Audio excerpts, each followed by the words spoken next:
So ano ba yung lubhang kapansin-pansin sa impeachment proceedings ng Vice President diyan sa Senado?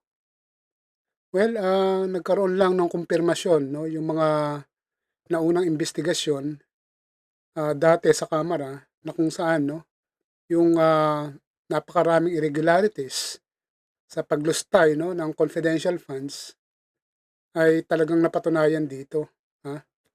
At ito talaga ay lubhang ah, nakakabahala, kasi kumbaga parang napakadali lang sa isang may mataas na posisyon kung paano lustayin o gastahin yung pera ng bayan.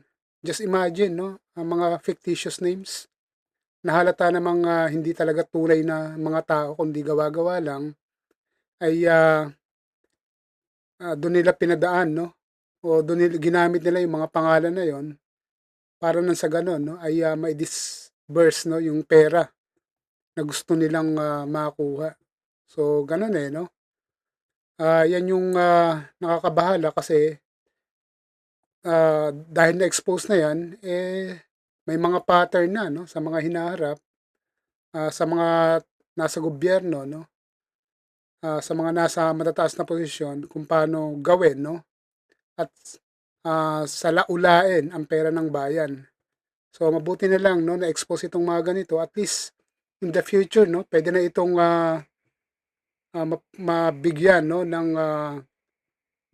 I mean ng attention talaga na kung saan ang mga ganitong klaseng gawain ay dapat hindi na mangyari sa hinaharap.